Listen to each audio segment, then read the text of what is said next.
नमस्कार विद्यार्थी मित्रांनो, स्वागत आहे तुमचं गणित शिकूया या यूट्यूब चॅनलमध्ये. विद्यार्थी मित्रांनो, आपण इयत्ता 10वी विज्ञान भाग 2 यामधील प्रकरण 10वे आपत्ती व्यवस्थापन या प्रकरणाचा अभ्यास करत आहोत. त्यामध्ये आज आपण आपत्तींचे स्वरूप व व्याप्ती या घटकासंदर्भात माहिती करून घेणार आहोत. चला तर मग आता आपण आजच्या व्हिडिओला सुरुवात करूयात.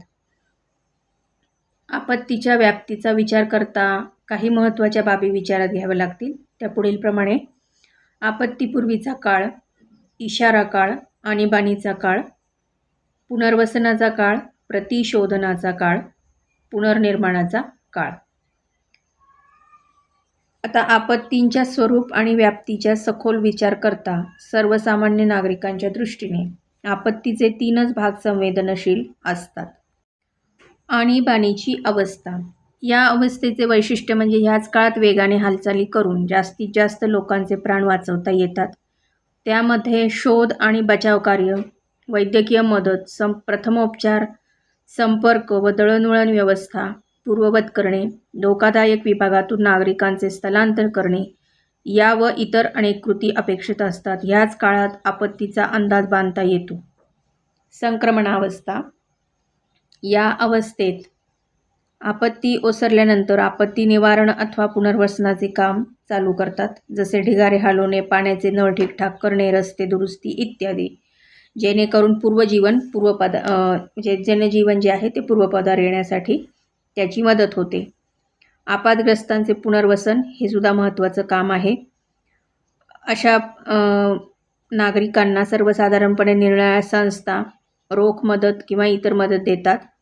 त्यांना कायमस्वरूपी उद्योगधंदे अथवा इतर मिळकतीचे साधन उपलब्ध करून दिल्यावर त्यांच्यावरील जो मानसिक आघात आहे तो ओसरायला कमी वेळ लागतो आणि त्यांचे खऱ्या अर्थाने पुनर्वसन होऊ शकते. आणि पुनर्निर्माण म्हणजे ही खूप क्लिष्ट प्रकारची अवस्था आहे.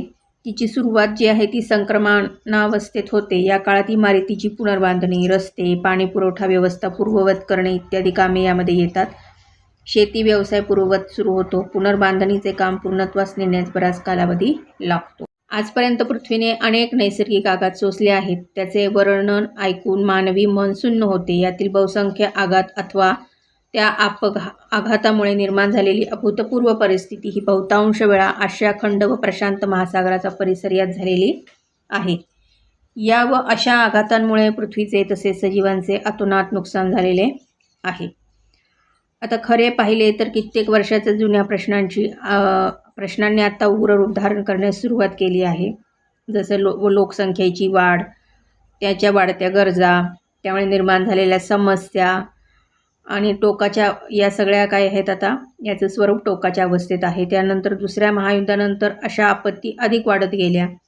सामाजिक विषमता त्यामुळे निर्माण झाली. आर्थिक विषमता, वांशिक आणि धार्मिक तेढ निर्माण झाली. त्यामुळे देशामध्ये अशांततेचे वातावरण निर्माण झाले आणि दहशतवाद, अपहरण, समाजातील संघर्ष या तर नित्याच्याच बाबी झालेल्या आहेत. विकसित देशामध्ये कित्येक घातक रसायने उत्पादित करण्यास प्रतिबंध अथवा वापरण्यास मनाई आहे. मात्र त्याच विषारी अथवा मानवाच्या ऱ्हासास कारणीभूत होऊ शकतील अशा रसायनांचे उत्पादन मागास किंवा विकसनशील देशांमध्ये सर्रास केले जाते.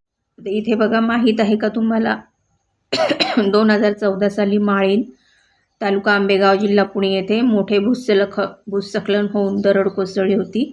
यामध्ये ते पूर्ण जे गाव आहे ते जमीनदोस्त झालं होतं आणि आता तिथे पुनर्निर्माण करून शाळेची इमारत बघा पूर्ण बांधलेली इथे दाखवलेली आहे. आता अणुभट्ट्यांपासून सुद्धा मानवाला धोका आहे.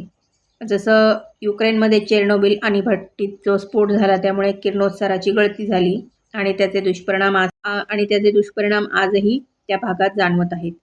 ही अणुभट्टी फक्त वीज निर्मितीसाठी वापरली जात होती. आजच्या काळामध्ये अनेक देश अणुशक्ती संपन्न आहेत. त्यातून निष्काळजीपणामुळे किरणोत्सार धोका वाढू लागला आहे. या सगळ्याच्या पार्श्वभूमीवर आपत्कालीन व्यवस्थापनाचे महत्त्व ही सर्व राष्ट्रांची प्रमुख गरज झालेली आहे. सर्वसामान्य गरज ही सरकारला किंबहुना त्याहीपेक्षा अधिक देशातील नागरिकांना आहे. कारण कोणत्याही आपत्तीत नागरिकच सर्वप्रथम होरपळून निघतात.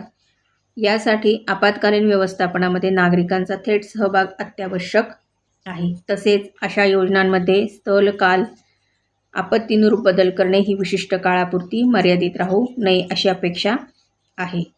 एकंदरीत आपत्ती कसली असो त्यावर मात करणे आवश्यक असते. यातूनच आपत्ती व्यवस्थापनाची संकल्पना निर्माण झाली आहे.